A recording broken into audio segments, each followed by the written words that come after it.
না মানে পশ্চিমবঙ্গের মানুষ তো ফ্রি না খেলে আবার পেটের ভাত হজম হয় না। আরও দেখলাম কাল রাতে তীব্র ঝড়ো হয় পশ্চিমবঙ্গের শাসক দলের এক নেতার 2.5 কিলোর হাত ফুটো হয়ে গেছে। এর পেছনে যে বিরোধী পার্টি বা ইডির কোনো চক্রান্ত নেই এটা আমি বুকে জোর দিয়ে বলতে পারলাম না। সকালে ঘুম থেকে উঠে দেখলাম কোনো এক মহিলা লেবু গাছের দুটো লেবু রাত্রেবেলা জলের ছোঁয়া পেয়ে বেশ ফুলে ফেপে উঠেছে। তারপর লক্ষ্য করলাম আইনস্টাইনের মতো বুদ্ধিওয়ালা কোনো ব্যক্তি বৃষ্টির জল থেকে বালিকে বাঁচানোর জন্য নেট দিয়ে বালি ঢেকে রেখেছে। রাস্তার পাশে বৃষ্টি না হওয়ার কারণগুলি চিতার মতো সাজানো রয়েছে। এটা দীর্ঘ 25,000 বছর পর পশ্চিমবঙ্গের আকাশে দেখা গেল মেঘ, আর মেঘ দেখে প্রত্যেকবারের মতো ইলেকট্রিসিটি আমার বাড়ির জানলা দিয়ে ফালালো। তারপর আমি ইলেকট্রিসিটির দেবতা ইন্দ্রদেবের কাছে ইলেকট্রিসিটি চাইতে গেলে তিনি আমাকে জলের ঢপ নিয়ে জল আনতে পাঠিয়ে দিলেন, কারণ ওই জলে উনি আকাশ থেকে ছেটাবেন। দেখলাম আকাশে মেঘ দেখে আবার আমফান ঝড়ের আশঙ্কায় এক ট্র্যাক্টর তার টলিকে রেখে ভয়তে পালিয়েছে, আর পশ্চিমবঙ্গ পুলিশের এক প্রশিক্ষণপ্রাপ্ত কুকুর গন্ধ শুকে সেটাই খুঁজে বার করার চেষ্টা করছে। তারপর কুকুরটি গন্ধ শুকতে শুকতে খুঁজে পেয়ে গেল 5 বছর আগে ভোটের পরে হারিয়ে যাওয়া একটা মানুষের পোস্টার, যে হয়তো আগের বার আমফান ঝড়ে হারিয়ে গেছিল। যাই হোক, আমি জল নিয়ে ইন্দ্রদেবের উদ্দেশ্যে বেরিয়ে পড়ে দেখতে পেলাম রাস্তার পাশে বৃষ্টি না হওয়ার কারণগুলি চিতার মতো সাজানো রয়েছে। এটা দেখে আমারও মনে হলো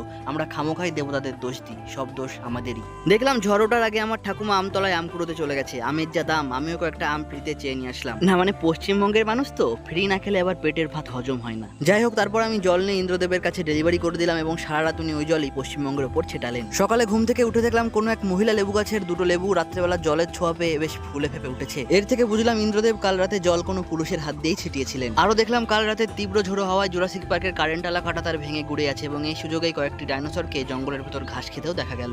তারপর খাঁচার মধ্যে বন্দি একটা বুদ্ধিমতী ডাইনোসরকে নিজের মুখ দিয়ে খাঁচার তালা খোলার চেষ্টা করতেও লক্ষ্য করলাম। তারপরই ঘটলো এক অবাক করা ঘটনা। দীর্ঘ 25,000 বছর পর আমার পায়ের চটির তলায় আবার 1 কুইন্টাল কাদা জড়ালো এবং আমি একটু বিরক্তি বোধ করলাম না। তারপর লক্ষ্য করলাম আইনস্টাইনের মতো বুদ্ধিওয়ালা কোনো ব্যক্তি বৃষ্টির জল থেকে বালিকে বাঁচানোর জন্য নেট দিয়ে বালি ঢেকে রেখেছেন। আরও দেখলাম কাল রাতে তীব্র ঝড়ো হয় পশ্চিমবঙ্গের শাসক দলের এক নেতার 2.5 কিলোর হাত ফুটো হয়ে গেছে। এর পেছনে যে বিরোধী পার্টি বা ইডির কোনো চক্রান্ত নেই এটা আমি বুকে জোর দিয়ে বলতে পারলাম না। তারপরে দেখলাম কাল রাতে ঝড়ের পর এক ব্যক্তি সবজি কুড়িয়ে কুড়িয়ে বস্তা বস্তা সবজি এক জায়গায় করে ফেলেছে। একজন তো সকালবেলা সেই সবজি চড়া দামে বিক্রিও করে দিল। দেখলাম কাল রাতে বৃষ্টির জন্য ঘুম না হয় বাজারের সিকিউরিটি গার্ডগুলো সকালবেলা রাস্তার উপর অসাড়ে ঘুমোচ্ছে। তারপর বেলা বাড়ার সাথে সাথে সূর্যদেব আবার নিজের ফর্মে ফিরে আসে এবং নিজের মহিমা দেখাতে শুরু করে। সূর্যদেবের মহিমায় আমার রয়্যাল এনফিল্ডের টায়ারের হাওয়া ফুস হয়ে যায়। তারপর আমি আমার রয়্যাল এনফিল্ডের হাওয়া টাইট করে আবার বাড়ির দিকে রওনা দিই।